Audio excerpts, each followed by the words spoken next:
Hey everyone, this is Chris with Elemental Play, and today I want to do kind of a special episode, if you can call it that.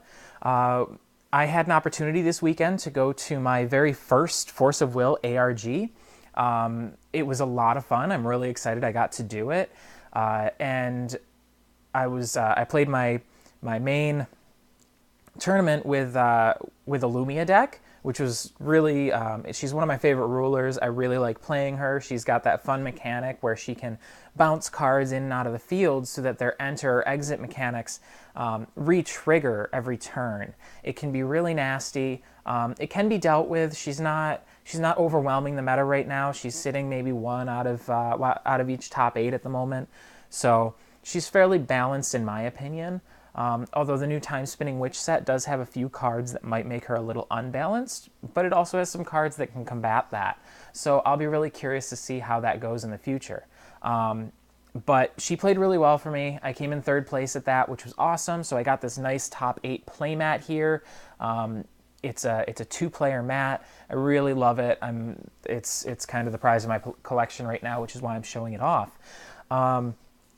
But I also wanted to take some time to talk about the sealed draft that I did immediately afterwards. It was a pre-release for Time Spinning Witch, so I got my hands on some packs here, some prize packs. So I'm going to go ahead and open them on this video near the end.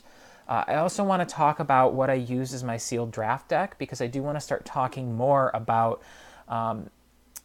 strategy and kind of different ways to play the game. I'm not going to pretend I'm an expert on it. I'm certainly not, but I'd like to talk about what I did in it. I did manage to come in 1st place in this draft, so I had to have done something right. So that'll be kind of fun to talk about as well. But I'd like to start here by showing off some of the promos that I received. A lot of these are older promos. The store owner of the store that I played at was a really cool guy. I believe his name was Rob out at Exiled Games in Herkimer. Highly recommend it. He gave out a bunch of stuff just for competing, for doing well. So I really enjoyed his company. I enjoyed hanging out there. Everyone there was really cool. So here's a shout out to you guys. So Sylph was the pre-release promo, and he's she I actually don't know, is a very cool card. I love the foiling on it. It looks really nice. A good choice for a promo, I think.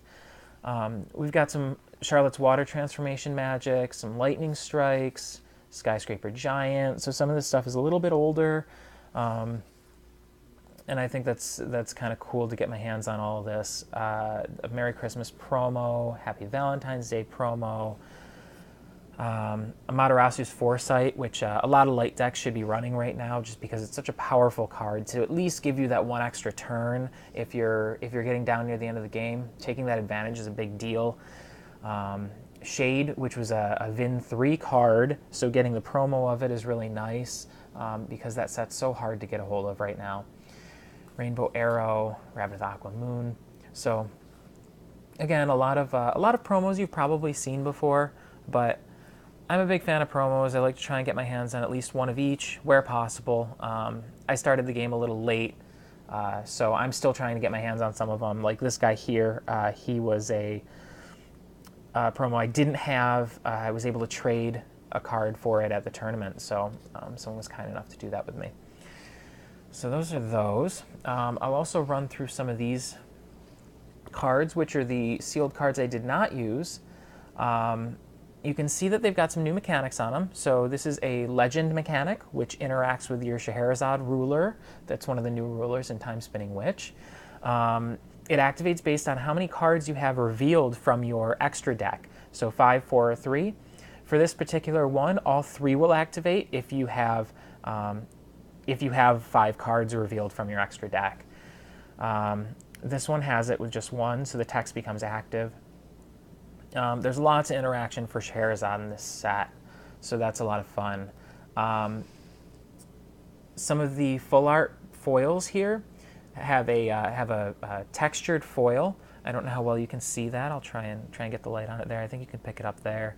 And I think they've done that in other sets, but it's a little more obvious in this one. The commons Full art foils do not have the texturing, but they're still really nice. I think the Force Wheel's been doing a nice job with these. I'm hoping that they don't curl like they have in the past. That's been an issue, but we'll see. Null is another new ability. If you have an empty hand, then that ability activates. That means either if you're playing a chant, it's the last card you're playing out of your hand, or if it's a resonator or an addition in the field, then it's when your hand is empty, unless it's part of the casting. So that works well with, I believe it's, what is it, Scarlet, the Dusk Girl? Again, another new ruler. So a lot of really nice cards here. And then, of course, they've got the invert ability, which is a lot like Shift from the older sets. Invert activates different ways depending on the card. For this one, you have to remove a mystery counter from your J ruler. So lots of neat stuff there. There's a lot of really strong cards in this set, which could be kind of fun. I definitely worry about power creep, but I don't think it'll be too much of a concern in the end.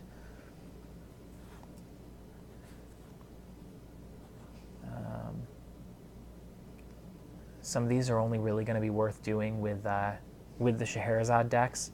This one's got, just Legend. It's a chant that only works for Scheherazade.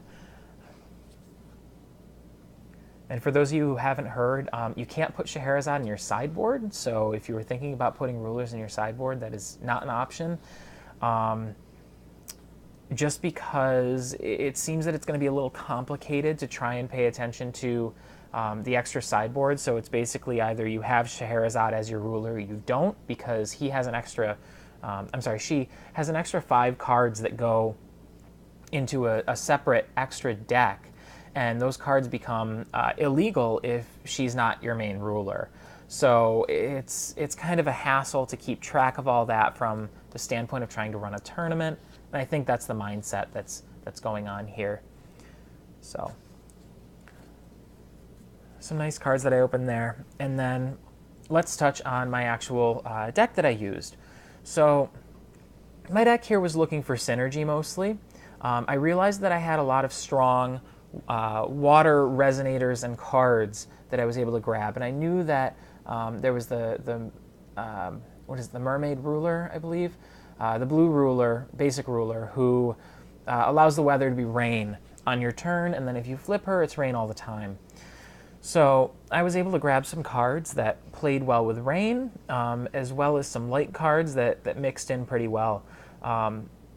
So my strategy was mostly get out the 1-drops, try and swing as much as I can, and then removal to just get other cards out of the way until I could get to my late game cards, my turn 4 and 5 drops that were just kind of beasts, right? So this is a 1,000,000 that can't be returned to your hand. And that's a pretty cool card to play because there's a lot of bounce abilities in this set. So every time I would turn around, someone's trying to throw a card back in my hand. So all of a sudden with this one, they either remove it or that's it. It's on the field. Removing abilities to end a turn was really powerful for me. This one was an invert card. I didn't end up flipping my ruler at all, just because it's almost more powerful to have all the stones out than it is to flip your ruler in a draft game, at least in my experience. Just because the rulers don't have swiftness and they don't have any crazy abilities that really give you the advantage. So you're better off playing a lot of resonators in your deck and then relying on your ruler just for whatever extra stuff, your stones and such. This guy came in really handy when I was playing up against another blue deck because then it was just always rain. So this guy was always a 500/500 unless someone turned at Thunderstorm, and then he was a 700/500. Really a fun card to play. Again, a 3-drop. This one, if anyone's played Eternal, this felt a lot like a Harsh Rule, except this just sent them back to the hands or to the bottom of the deck. I was able to swing in, play this card, clear the board. I still had Resonators in my hand. They didn't. They weren't ready for it, so that was perfect. Dr. Mermaid, that's really great. It's an instant speed, clear all the damage off of a resonator. So you are swinging in, taking some damage, tapping this card so that it's no longer damaged at all. If you're doing that in instant speed, I believe you can remove all the damage before you check to see if any resonators die. So you can keep resonators alive when they probably shouldn't have in the past. Get in a couple strong drops there. Some card draw, which is always good in draft. Precision, being able to wipe something out. This is a really cool variant. Again, it's got a textured foil on it, which is really nice. This guy allowed me to make it Thunderstorm for really cheap, so if I really needed that extra ability, I could make it happen. I was able to give my card some buffs, and that actually, that's a flip as well. So you can put 4 -1/-1 counters on each resonator your opponent controls, so that could be a field wipe for that card, if played right.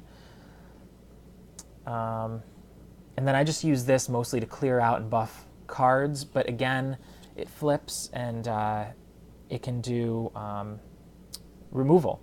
So that was another really powerful card. And then, of course, a giant rabbit, which puts a resonator on top of its owner's deck, so it's kind of cycling them out.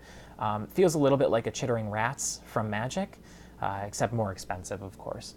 So this was a really fun deck to play. It was just a lot of swinging, control, not letting your opponent really put much on the field. When they did, you almost punished them for it. So it was mean, but it was fun, and it did the job. It got me first place in the sealed draft. So kind of a good time there. All right, so with that out of the way, I'm going to start opening some cards. But actually, before I do that, I did bring over, for those who haven't seen it, I did get an invite here for the ARG Invitational down in Philly, just for being in the top 8. So that's kind of fun. It's something that I could consider going to. I don't know if I'll do it. I've got a few months to figure it out, but that would probably be kind of a fun event for me. It's not too far away, so it's certainly on my mind. But let's get to the fun part. Let's crack some packs. So we'll take a look if anything really cool comes up. I did see a couple of Ubers at the tournament, so I don't know if I'm going to see something similar here. We've got a lot of removal in this set, so destroy resonators, all resonators with cost 1 or less. That's really nice. Early game clear outs. Some flips, right? Something that's interesting is they've moved your full arts to the center now. I don't know why they decided to do that. This was the one that I actually had before, right? And then destroy target J resonator. That's beautiful. 5 cost, basically a black moonbeam. So they brought that back. It's a really fun card to have back. It can really do some pretty powerful stuff. You mix that with something that takes away imperishable from your opponent, and they're going to be in bad shape.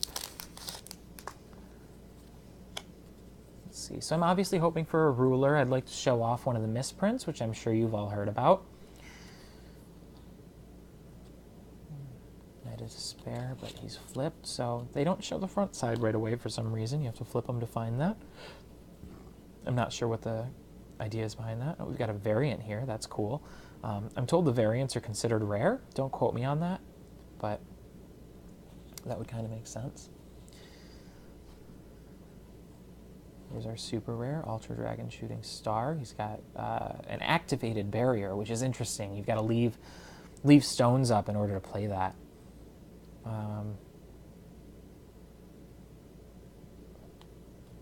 So whenever a resonator enters the field under your opponent's control without being played from your opponent's hand, it deals 200 damage to it. That is that's nasty. That's actually that's a Lumia response right there. That's going to get rid of your Mosasaurus. That's going to get rid of your almost anything. That's mean. You almost don't want to do the ability, but it does still allow the enter abilities to trigger. So you may be able to destroy this before it can do that, but again, you can pay the barrier cost and prevent that from happening. So there's definitely some anti-Lumia stuff in here. And that's something I'm just super conscious of as a Lumia player. Let's see. Next pack.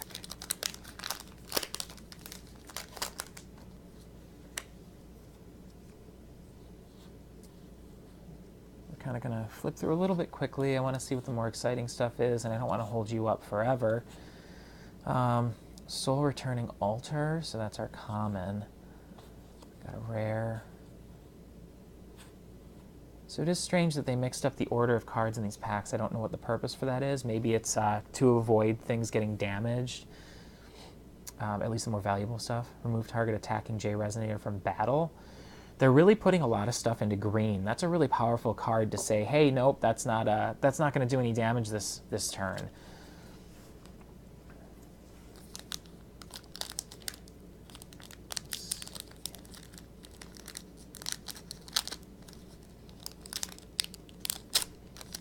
See my camera jumping a little bit. I'm not sure if that's going to show up in the video. I'm hoping it doesn't, but I think it has in the past, so just bear with me. As long as the sound's there, I'm sure you can see and hear what's going on. I'll have to do something about that in the future.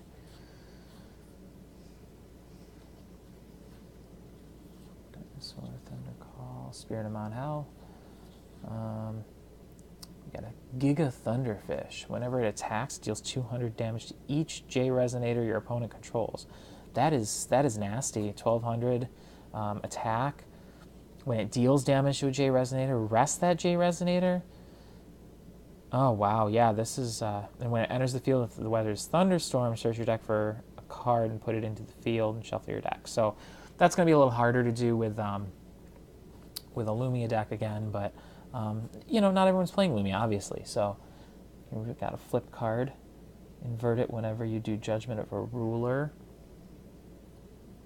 Remove a card in your graveyard from the game. I'm sure there's reason for that. Some interactions there.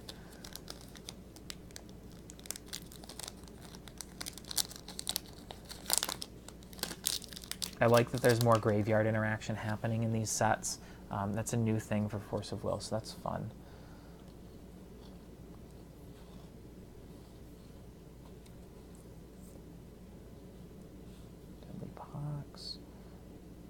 Magic Transforming Warrior.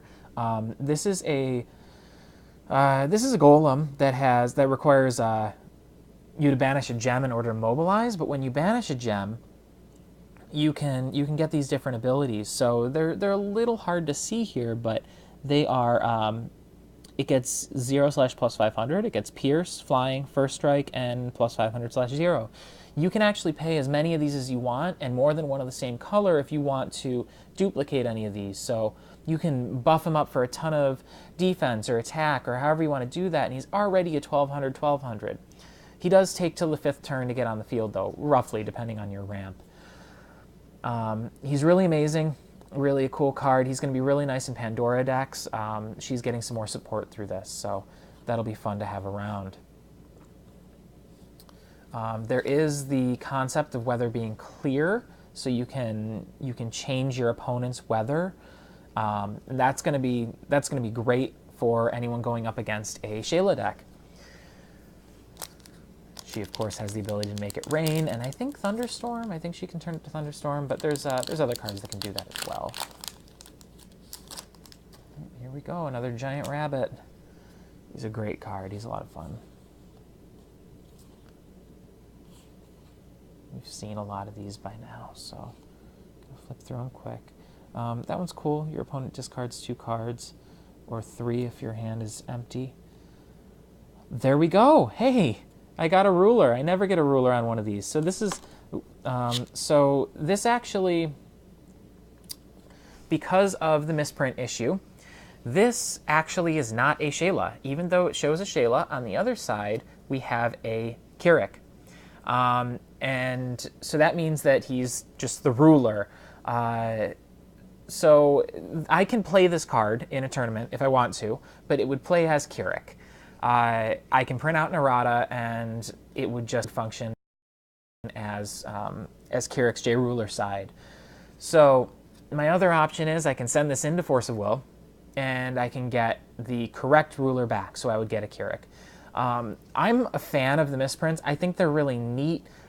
We've seen with other games, misprints end up having a lot of value, and I'm a little concerned that that's going to be how everyone looks at this. I'm already seeing the misprints go for $50 online, which means it's really hard to even get your hands on the non-misprint version, which is why Force of Will is trying to encourage people to ship out the misprints and get the correct card, but I don't know how that's going to go. I'm going to end up just buying the rulers, the ones that I want, shipping them in if they're a misprint, or if I can get my hands on the regular one, then so be it. But I'm keeping this card. I think it's neat.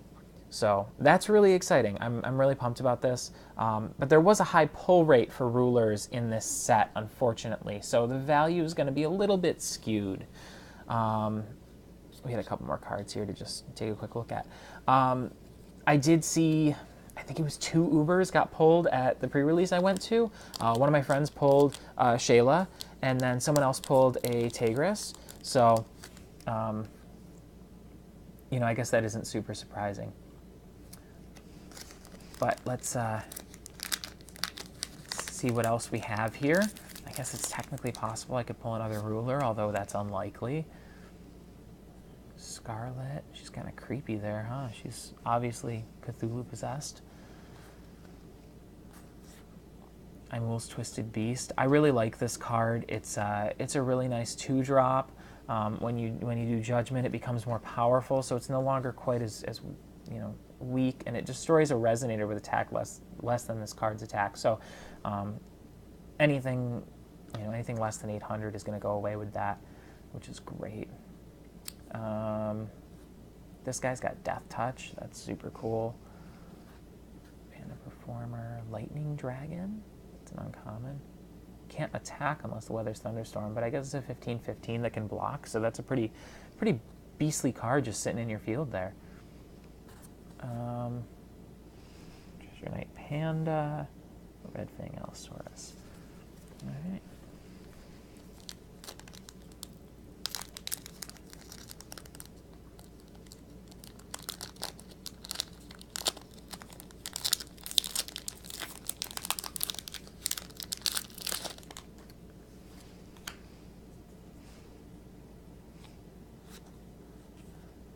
Another pack here. I love that Dr. Mermaid. It's such a cool card. Ooh, a super rare in my foil slot. That's exciting.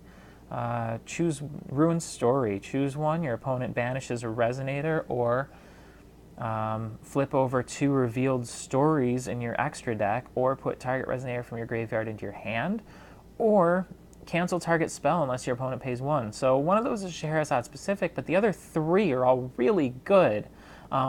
If your opponent is out of mana and is responding with a Severing Winds, you can completely cancel that on them, and that's amazing. That is a beautiful answer to Severing Winds, which is why Otherworld Dreams is the one that got banned and not Severing, at least in New Frontiers, because there's just so many answers to Severing Winds, and there's only more coming out as we go.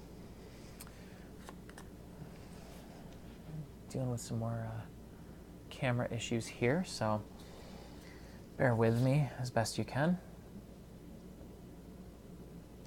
This one's that's really fun. Your opponent can't play during your turn as long as the weather's Thunderstorm. That is so nasty. No cancellation spells again, so that's really, really good.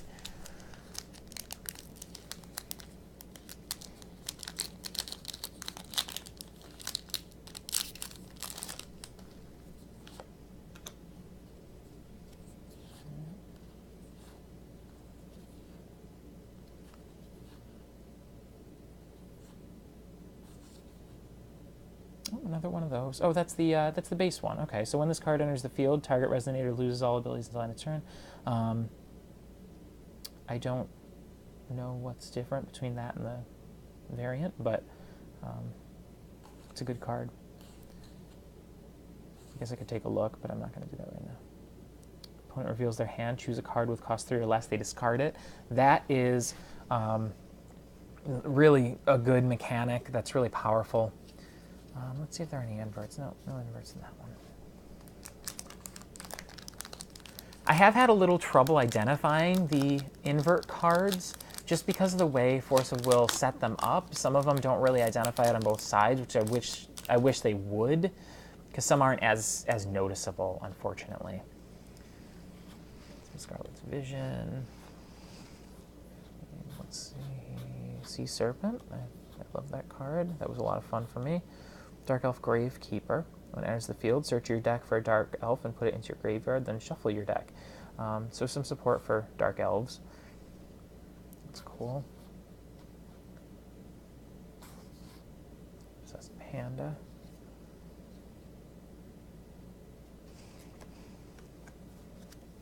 That's the only invert, yep. One more pack here.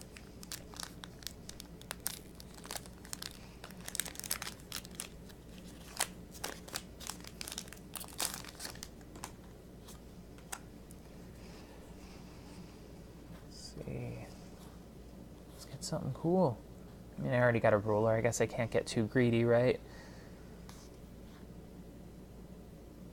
Rest target resonator. The weather's thunderstorm. If the weather's thunderstorm, this card deals damage to the resonator equal to its attack. It's really good.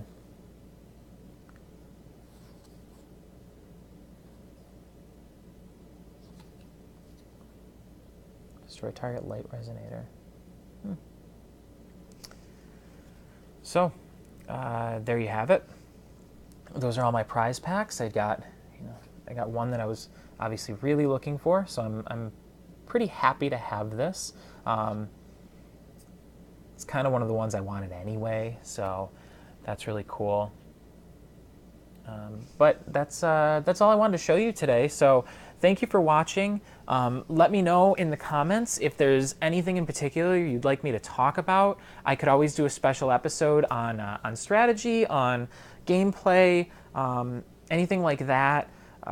I love this game, and I really want to spend more time on it, and I'd love to spend more time with all of you on YouTube and on Twitter talking about it. So please comment, follow me, share this out with some of your friends so that they can get in on the conversation, and I'll continue making these videos as long as you continue watching them. So thank you, and have a good time. Make sure to go to your local ARGs and GPs if you can get to them. Make sure to bring up the player count at a lot of these. I really think that this game has a long way to go, but it's come a long way, and I'm really hopeful to continue to see it grow. So again, thank you all for watching. Have a great day, week, whatever you got coming up. Catch you around.